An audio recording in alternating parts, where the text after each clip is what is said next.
الآن في هذه اللحظات إيران بتنفض إسرائيل، لأن اليهود الصهاينة لا وفوا لا بعهد ولا بميثاق ولا باتفاق. اليهود الصهاينة ما ينفع معهم إلا الصواريخ. اتفقوا أن إسرائيل توقف الضرب على لبنان، ولكن اليهود الصهاينة مستمرين بقصف جنوب لبنان والضاحية الجنوبية وبيروت.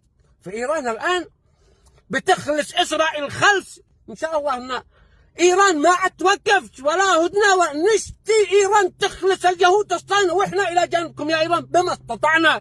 دقوا اليهود الصهاينة، خلاص كملت إجازة العيد، الآن نشتي شغل نظيف. دقوا اليهود الصهاينة، المقاولين حق اليهود، المقاول حق إسرائيل، معاكم عمل من الليلة حتشتغلوا شغل حريقة، لأن الصواريخ بإذن الله ما عاد توقف على إسرائيل. نردكم تراب، لأن هؤلاء ما ينفع معاهم اتفاق ولا عهد. من متى قد وفوا بعهد أو بميثاق؟ من يعني قديم الأزل قد ذكرهم الله في القرآن، أو كلما عاهدوا عهدا نبذه. كن افهموا، لا تكون تتفقوا مع سر وترجع تقول أوه نقضوا الاتفاق. معروف انهم ينقضوا الاتفاق ولا يعرفوا لا بعهد ولا بميثاق.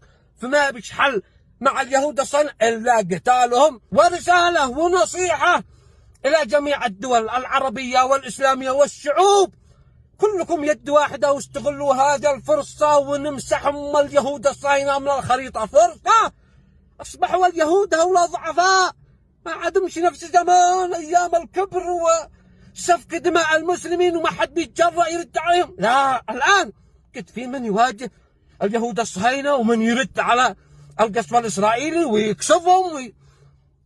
كان اسرائيل وامريكا تكشف الدول العربيه، والدول العربيه تقول نحتفظ بحق الرد. اما الان قد ايران بتكشف اسرائيل، واسرائيل تقول نحتفظ بحق الرد. إيران تدق إسرائيل، تنفض إسرائيل، وتقول لإسرائيل لو تردي عنرد، وإسرائيل تقول نحتفظ بحق الرد. أصبحوا ذليلين، وهذه حقيقتهم ذليلين، ولكن وقعوا رجال، لأن إحنا أذل منهم أصبحنا نخاف منهم. وقعوا رجال بذلنا، ولكن إذا إحنا وقعنا رجال هتعرفوا اليهود الصهاينة على حقيقتهم عندما توقعوا رجال.